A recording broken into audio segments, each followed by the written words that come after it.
साथियों नमस्कार। आज है 2 मार्च 2025। आज का देखेंगे क्या रहा करंट अफेयर्स में न्यूज। और एक ज़रूरी सूचना आप सबों के लिए। क्या है ज़रूरी सूचना कि रोज़ डेली 7:45 में शाम को daily live current affairs analysis होगा, जो कि हर एक गवर्नमेंट एग्ज़ाम के लिए, चाहे वो यूपीएससी प्री हो, एसएससी हो, पीसीएस हो, बीपीएससी हो, यूपीपीसीएस हो, एमपीएससी हो, अदर का। क्योंकि जो करंट अफेयर्स बेस्ड रहता है लगभग एक ही टाइप का होता है पीसीएस, जो अलग अलग राज्य के होते हैं, और यूपीएससी और एसएससी सभी के लिए बेसिक टू एडवांस इसमें होगा। यानी कि जिस रिलेटेड से करंट अफेयर्स है उसका बेसिक भी जानेंगे, और उससे जो न्यूज में है, क्यों न्यूज में है, वो भी जानेंगे। ओके, तो आप डेली 7:45 में जुड़ सकते हैं। ओके, तो आज का न्यूज है पहला, जो कि न्यूज में छाया हुआ है, यूएस यूक्रेन डील। क्या है? US Ukraine deal. यूक्रेन की राजधानी कहाँ है? पीटी फैक्ट है कीव। यूक्रेन की राजधानी कीव है। और यूएस मतलब यूनाइटेड स्टेट्स, यानी कि अमेरिका की राजधानी कहाँ है? Washington DC. वाशिंगटन डीसी मतलब क्या होता है? डीसी मतलब डिस्ट्रिक्ट ऑफ कोलंबिया। तो पहले जानते हैं कुछ यूएस के बैकग्राउंड हिस्ट्री के बारे में, उसके बाद जानेंगे क्यों न्यूज में है यूएस यूक्रेन डील। यूएस के अभी राष्ट्रपति बने हैं नए 20 जनवरी 2025 को 47वें राष्ट्रपति डोनाल्ड ट्रंप। कौन बने हैं? Donald Trump. किस पार्टी से ये बिलोंग करते हैं? रिपब्लिकन पार्टी से। इसके पहले कौन थे? 46वें राष्ट्रपति जो बाइडन, जो कि डेमोक्रेटिक पार्टी से बिलोंग करते हैं। और 45वें राष्ट्रपति कौन थे? जो बाइडन से पहले डोनाल्ड ट्रंप ही थे। अमेरिका में एक व्यक्ति 2 टर्म तक, मैक्सिमम 2 कार्यकाल तक राष्ट्रपति रह सकता है। यानी कि एक कार्यकाल कितना होता है राष्ट्रपति का? 4 साल अमेरिका में। यानी 2 टर्म का, यानी कि 8 वर्ष तक एक व्यक्ति मैक्सिमम अमेरिका का राष्ट्रपति रह सकता है। और ये डोनाल्ड ट्रंप का आखिरी राष्ट्रपति टेन्योर होगा, क्योंकि ये इनका लास्ट है, क्योंकि सेकेंड टर्म है ये। और 45वें राष्ट्रपति के रूप में भी इन्होंने प्रेसिडेंट के रूप में सेवा दिया था अमेरिका में। अमेरिका में एक 22वां संविधान संशोधन हुआ था। पीटी फैक्ट है, अमेरिका के संविधान में यूएस के सीएए मतलब कॉन्स्टिट्यूशनल अमेंडमेंट एक्ट, संविधान संशोधन अधिनियम। अमेरिका में 22वां संविधान संशोधन हुआ था 1951 में, 1951 में, जिसमें कहा गया था कि एक व्यक्ति 2 टर्म से अधिक बार राष्ट्रपति नहीं बन सकता है। तभी से ये मैक्सिमम 2 टर्म तक ये लिमिटेशन इस्टेब्लिश किया गया। 22वां संविधान संशोधन अमेरिका में हुआ, जिसमें कहा गया कि एक व्यक्ति 2 टर्म से अधिक बार राष्ट्रपति नहीं रह सकता है। यानी कि एक व्यक्ति 8 वर्ष से ज़्यादा राष्ट्रपति नहीं रह सकता है। एकमात्र PT fact, only one president कौन है अमेरिका के जो सबसे ज़्यादा बार रहे अभी तक, 2 टर्म से ज़्यादा? तो इनका नाम है फ्रैंकलिन डी रूजवेल्ट। 4 बार लगातार ये रहे, और 1932 से 1944 तक, बीच में इनकी मृत्यु हो गई थी। ओके, तो ये भी ध्यान रखना, ओनली वन प्रेसिडेंट जो अमेरिका में 2 टर्म से ज़्यादा अधिकतम बार रहे, Franklin D Roosevelt. White house के बारे में जानते हैं। तो व्हाइट हाउस का रंग वाइट है, इसलिए इसका नाम व्हाइट पड़ा है। ये कहाँ है? इसका एड्रेस भी पीठी में पूछा जा सकता है। तो इसका एड्रेस है 1600 पेनिसल्वानिया एवेन्यू, वाशिंगटन डीसी में। ये क्या है व्हाइट हाउस? व्हाइट हाउस एक बड़ा बिल्डिंग है जिसमें राष्ट्रपति रहते हैं वहाँ पर, और वहीं से कार्य करते हैं, अपना एडमिनिस्ट्रेशन संभालते हैं। जैसे राष्ट्रपति भारत में बोल सकते हैं राष्ट्रपति भवन टाइप का। और ये किस नदी के किनारे है? व्हाइट हाउस का एड्रेस है वाशिंगटन डीसी, पेनिसल्वानिया एवेन्यू। तो ये पोटोमैक नदी के किनारे है। अमेरिका का वाशिंगटन डीसी किस नदी के किनारे है? पोटोमैक नदी।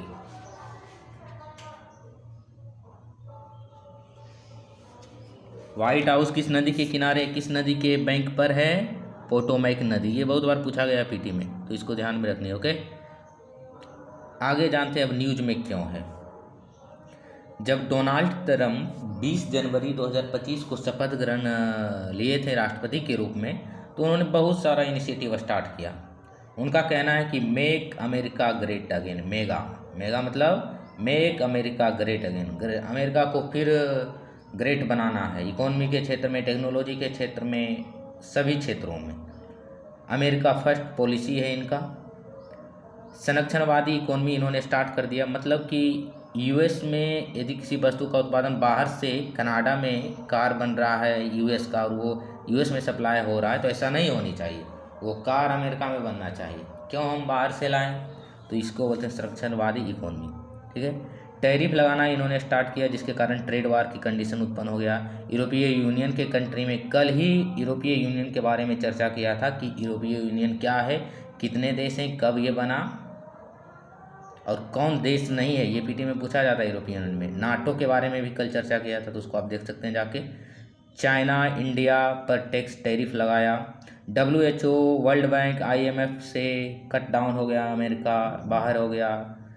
पेरिस समझौता से बाहर हो गया। USAID, United Nations agency for international development, जिसके द्वारा अमेरिका फंडिंग करता था USAID को। USAID जो गरीब देश हैं वहाँ पर स्वास्थ्य, गरीबी, लोकतंत्र की स्थापना के लिए काम करता था। लेकिन इसमें कुछ लूप होल्स थे कि ये फंडिंग करता था सत्ता पलट के लिए, तख्ता पलट करने के लिए, जैसे बांग्लादेश में आरोप लगा था।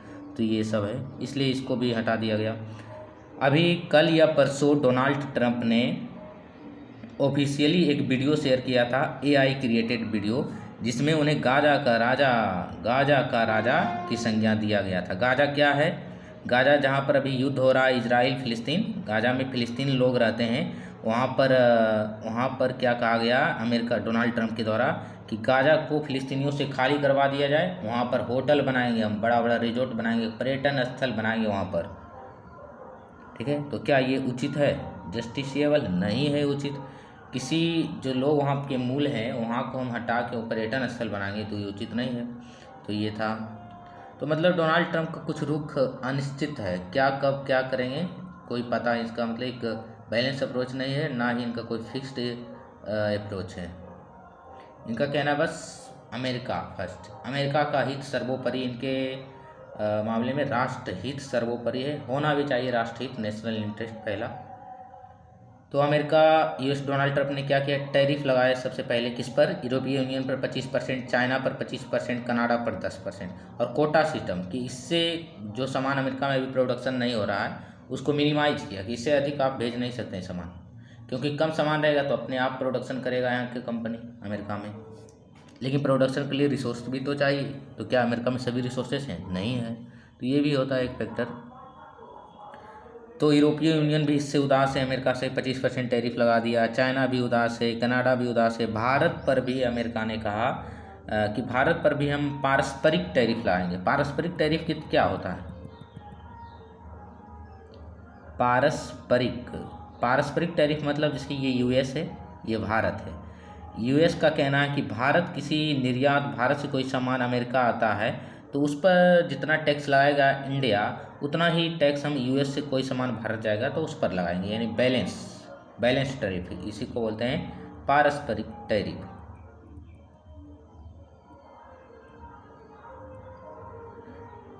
तो हुआ यूँ कि अमेरिका लगा दिया यूरोपीय यूनियन के कंट्री पर 25% टैरिफ। तो यूरोपियन यूनियन एक ऐसा देश की तलाश में है जो मार्केट प्रोवाइड करे, और FTA के तहत, FTA मतलब कल चर्चा किया था FTA के बारे में क्या होता है, उसको आप देख सकते हैं, फ्री ट्रेड एग्रीमेंट, जिसमें कि आयात और निर्यात शुल्क मिनिमम रखा जाता है, ये तो नहीं के बराबर रखता है।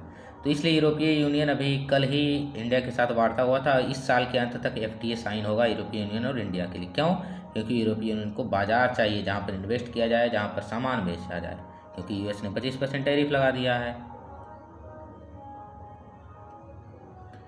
आगे आप देखिए असली डिस्प्यूट का कारण। अमेरिका चाहता है, क्या चाहता है अमेरिका? कि चीन से रूस को अलग कैसे करें। क्यों चीन को अलग करें रूस से? चीन अभी अमेरिका का सबसे बड़ा कंपटीटर है, प्रतिस्पर्धी है। क्यों? तकनीक के क्षेत्र में डीप सी के AI बनाया, जो किफ़ायती भी है, सस्ता भी है और यूज करना भी आसान है। किससे? ChatGPT के तुलना में, OpenAI का ChatGPT जो कि AI टूल्स है।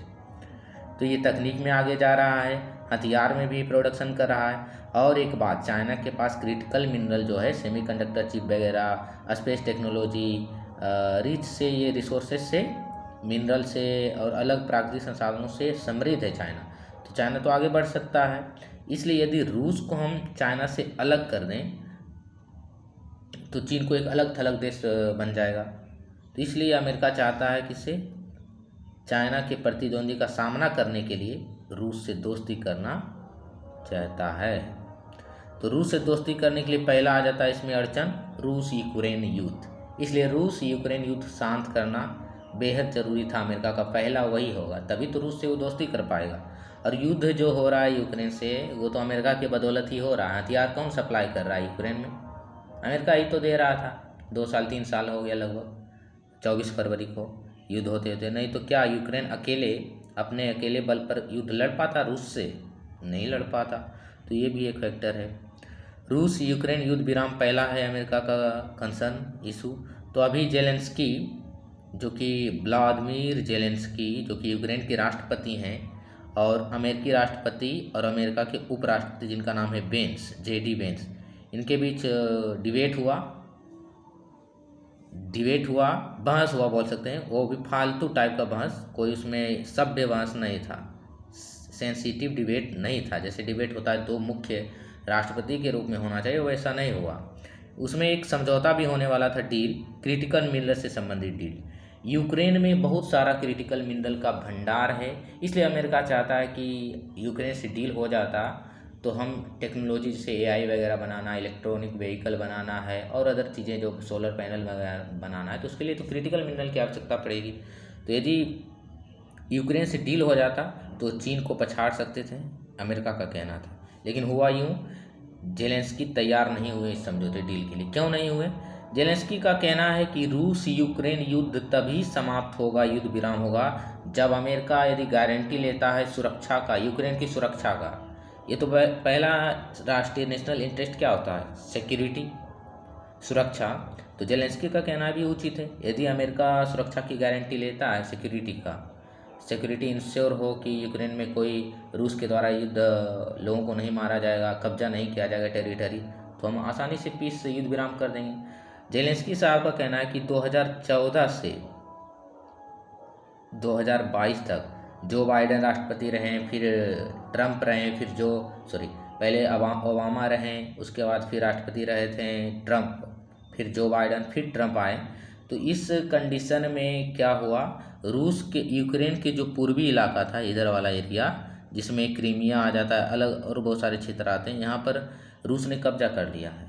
तो कोई तो इसमें साथ नहीं दिया, सुरक्षा इसको इंश्योर नहीं किया गया। तो जेलेंस्की साहब का कहना है कि यदि आप सुरक्षा की गारंटी लेते हैं तो हम युद्ध विराम के लिए सोचेंगे। क्योंकि उन्होंने कहा जेलेंस्की ने, क्योंकि बीच में भी युद्ध विराम सीज फायर हुआ था इस्टेब्लिश, लेकिन रूस क्या किया, खुद युद्ध विराम करता है और फिर खुद उस सीज फायर को तोड़ देता है। तो इसलिए सुरक्षा की गारंटी लेना आपका लेना पड़ेगा, तभी हम ये यूक्रेन से रूस यूक्रेन युद्ध शांत हो सकता है। तो कंसर्न क्या था, उचित था जेलेंस्की साहब का। क्रिटिकल मिनरल क्या है जो यूक्रेन के पास है और अमेरिका उससे डील करना चाहता है? क्रिटिकल मिनरल बहुमूल्य या दुर्लभ धातु या खनिज बोल सकते हैं, प्रौद्योगिकी आधारित। यदि वीडियो स्पष्ट नहीं दिख रहा है तो क्वालिटी सेक्शन में जाइए और 720 पिक्सल कर लीजिए क्वालिटी को, या तो फिर 1080, जितना भी हायर पिक्चर क्वालिटी होता है, तो ताकि स्पष्ट रूप से दिखे। प्रौद्योगिकी आधारित जो टेक बेस्ड यानी टेक्नोलॉजी बेस्ड इंडस्ट्री है, अभी ई व्हीकल है, ई वाहन बनाने के लिए बैटरी चाहिए, बैटरी के लिए लिथियम चाहिए, लीड एसिड बैटरी चाहिए, सोलर पैनल बनाने के लिए, सेमीकंडक्टर बनाने के लिए, चिप वगैरह बनाने के लिए, कंप्यूटर बनाने के लिए जिस धातु का प्रयोग होता है उसे ही क्रिटिकल मिनरल कहते हैं। जैसे कि ग्रेफाइट हो गया, लिथियम हो गया, निकेल हो गया, कोबाल्ट हो गया, कैडमियम हो गया, गैलियम हो गया, और इन सब खनिजों का भंडार है यूक्रेन में। इसलिए अमेरिका चाह रहा था कि इस खनिजों को लेकर डील हो। अमेरिका एक और बीच में डिबेट में कहा था, अमेरिका के राष्ट्रपति डोनाल्ड ट्रंप, कि जो स्टूपिड प्रेसिडेंट थे जो बाइडन के बारे में, उन्होंने क्या कहा जो बाइडन के बारे में, कि 350 बिलियन, कितना, 350 बिलियन यूएस डॉलर का हथियार यूक्रेन सप्लाई किया गया अमेरिका के द्वारा, तभी वो तभी वो लड़ पाया रूस से। अभी कहा कि हम अब हथियार नहीं देंगे, आप खुद से लड़िए।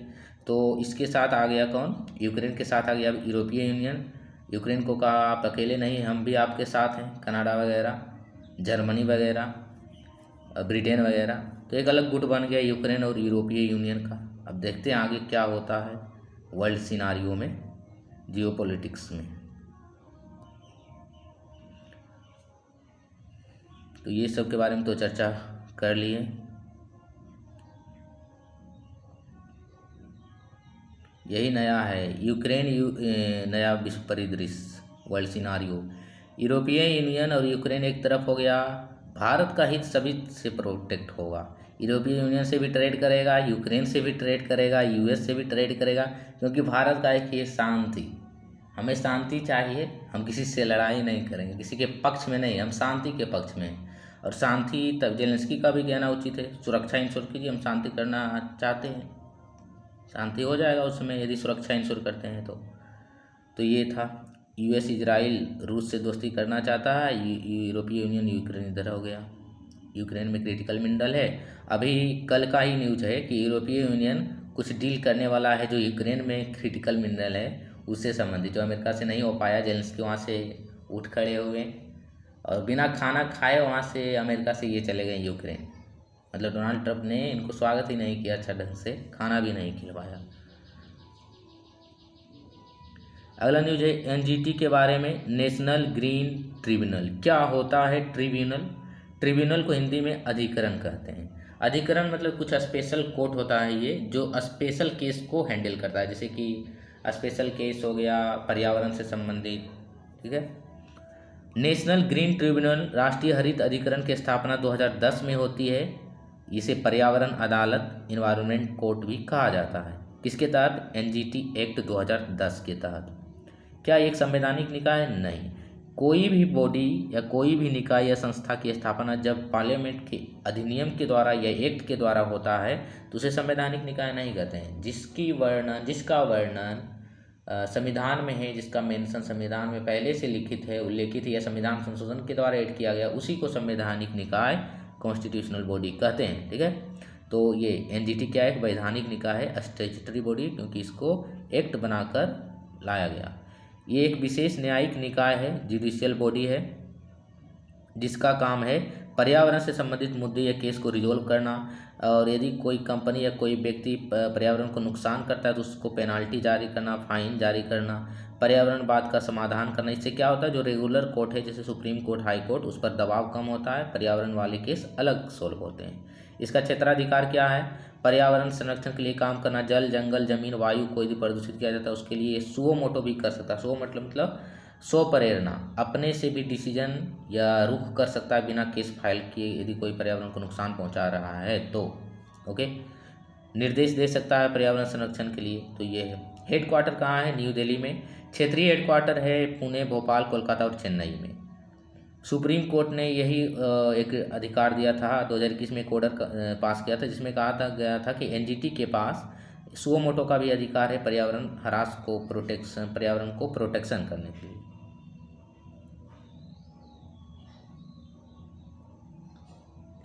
ट्रिब्यूनल अधिकरण विशेष न्यायालय को बोलते हैं, विशेष प्रकार के केस को जो सोल्व करते हैं। जैसे जल विवाद के लिए है, जैसे तमिलनाडु और केरला के बीच जल विवाद चल रहा है किसी नदी को लेकर, ओके।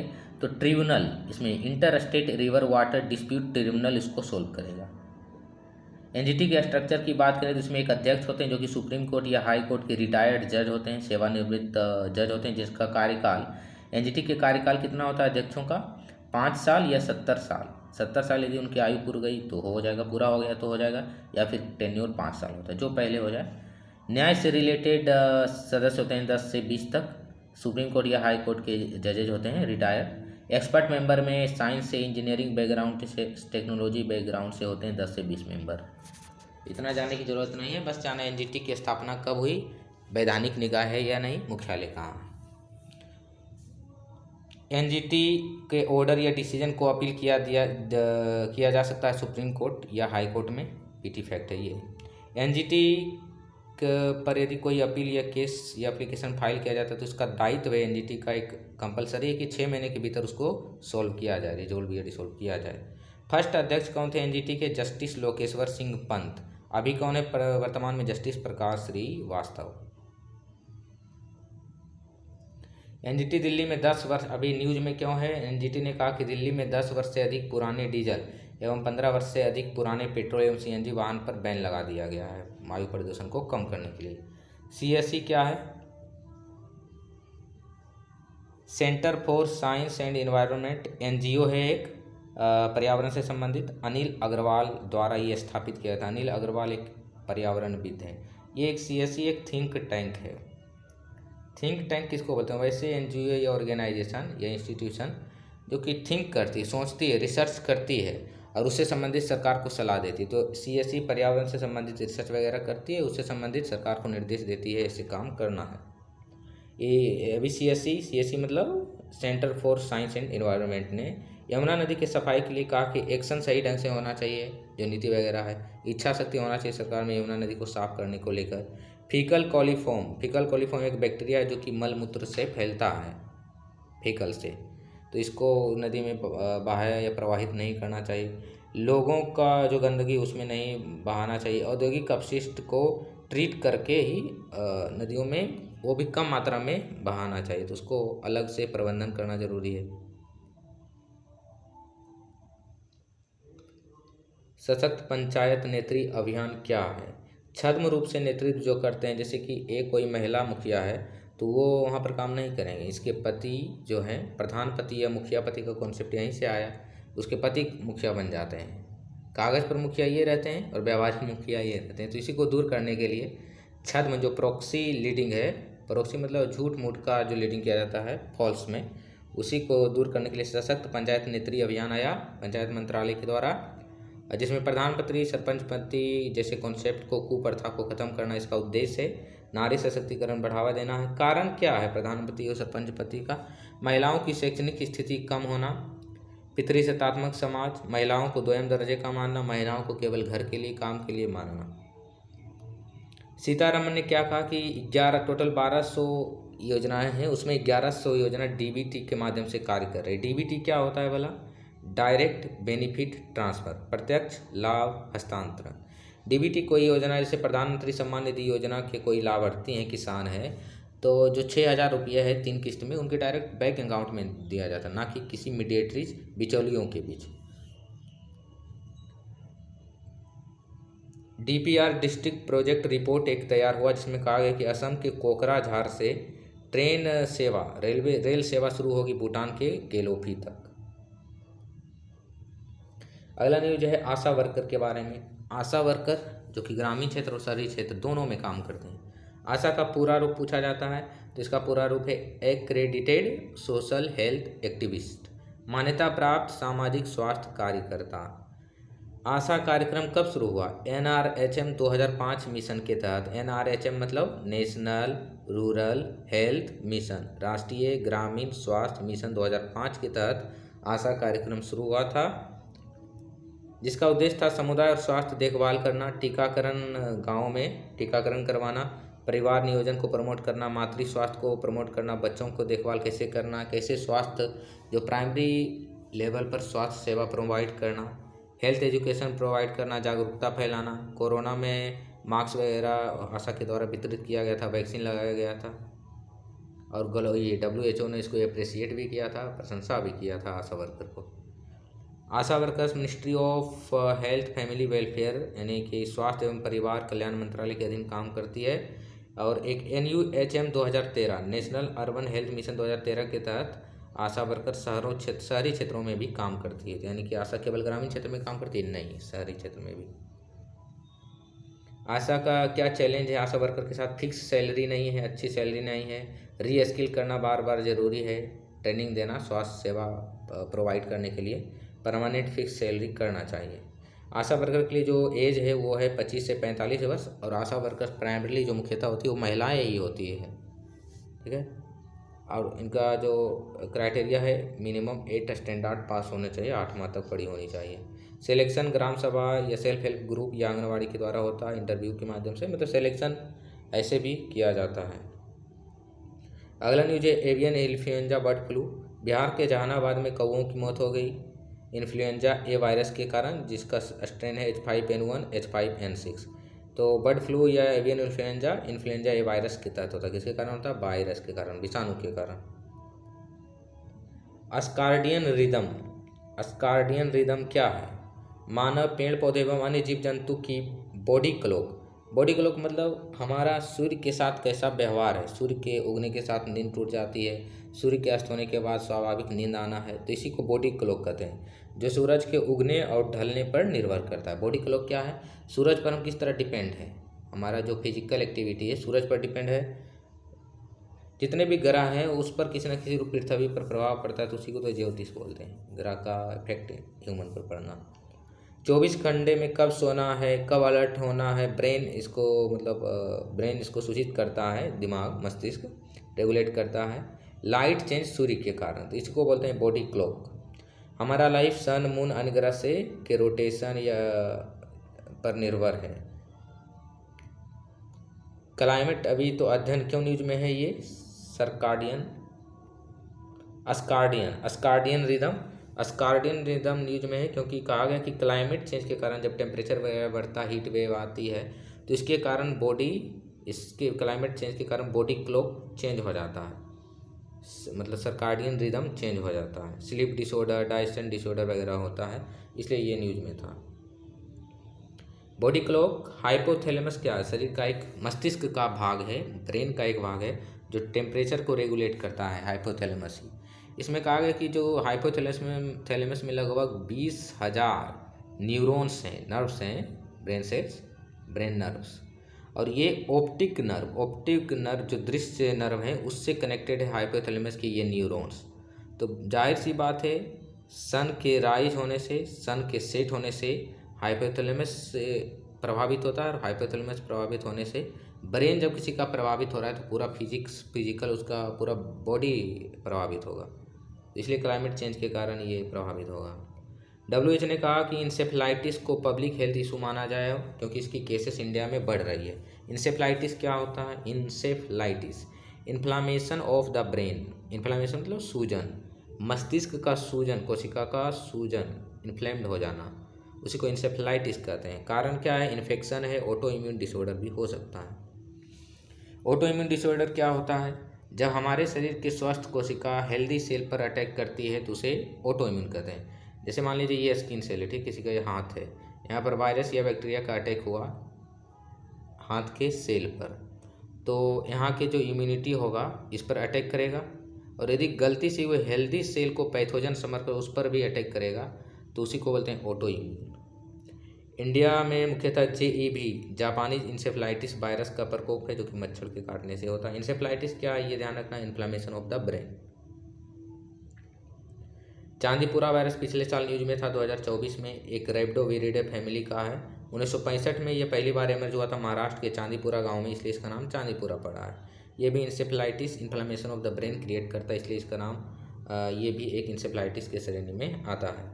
अगला न्यूज़ जो कि इम्पोर्टेंट है, Aditya L1 mission. Aditya L1 mission कब लॉन्च हुआ? यह भारत का पहला सन से डेडिकेटेड, सन से समर्पित यानी सूर्य से समर्पित मिशन है जो लॉन्च हुआ 2 सितंबर 2023 को। इसमें लैग्रेंज पॉइंट क्या है? L1 मतलब लैग्रेंज 1 पॉइंट। लैग्रेंज पॉइंट किसको बोलते हैं? दो खगोलीय पिंड है A और B, दो ग्रह भी बोल सकते हैं या दो कोई अन्य खगोलीय पिंड, इसके बीच का वैसा पॉइंट जहाँ पर गुरुत्वाकर्षण ग्रेविटेशनल पुल बैलेंस हो, ना तो इधर जाए ना तो इधर जाए, अस्थायी हो, परमानेंट हो जाए, तो उसी को बोलते हैं लैग्रेंज पॉइंट। लैग्रेंज 1 पॉइंट क्या है? पृथ्वी है ये सूरज है, इसके बीच कोई ऐसा जगह स्थान जहाँ पर ग्रेविटेशनल पुल बैलेंस में हो, यानी कि स्थिर हो। जैसे संतुलित बल किसको बोलते हैं?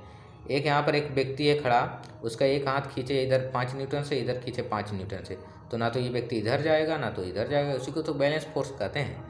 तो पृथ्वी और सूर्य के बीच L1 लैग्रेंज 1 पॉइंट एक ऐसा पॉइंट है जहाँ पर ग्रेविटेशनल पुल बैलेंस में रहता है, इसलिए आदित्य L1 मिशन को यहीं पर लॉन्च किया गया है।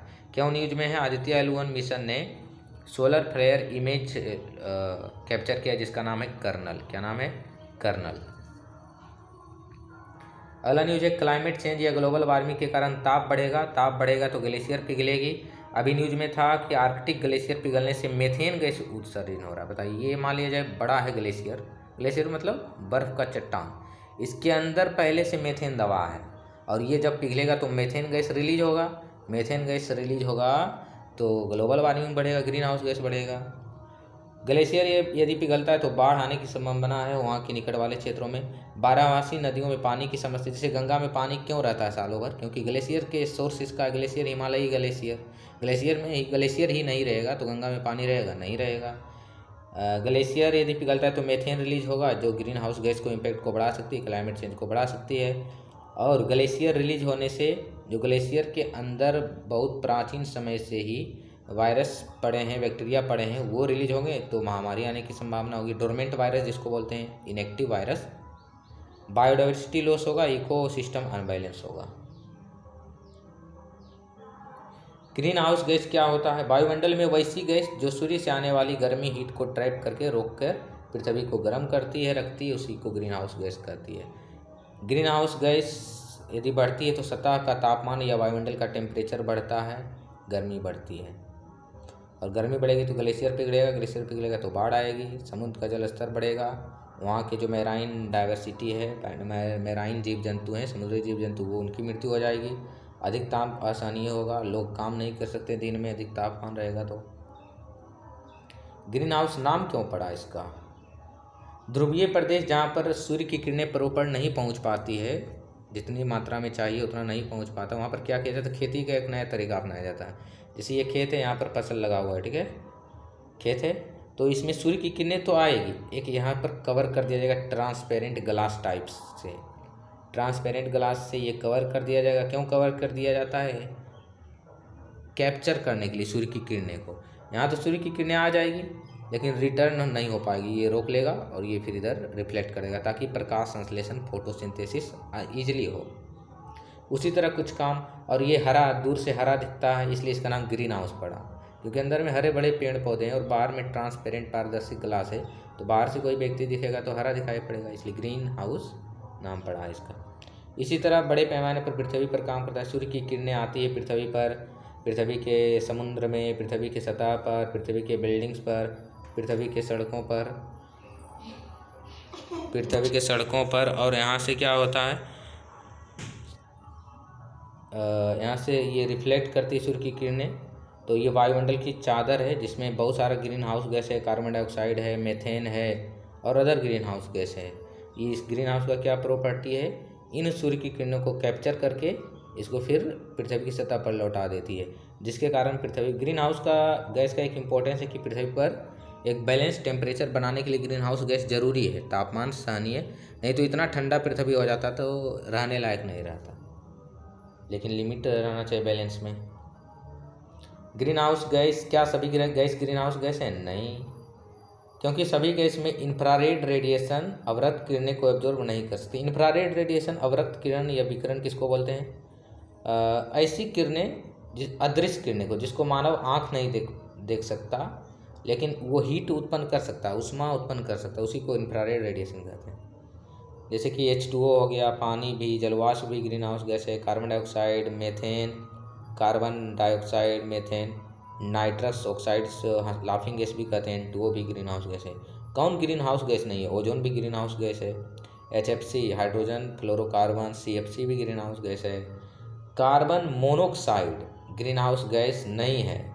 Nitrogen dioxide green house gas नहीं है। सल्फर डाइऑक्साइड को भी इनडायरेक्टली ग्रीन हाउस नहीं माना जाता है, डायरेक्टली। कार्बन मोनोऑक्साइड याद रखना है, कार्बन मोनोऑक्साइड, नाइट्रोजन डाइऑक्साइड, ये दोनों ग्रीन हाउस गैस नहीं है। इतना ही था आज का न्यूज। तो डेली आप जुड़ सकते हैं लाइव सेशन करंट अफेयर्स, जो कि 7:45 में होगा। ओके।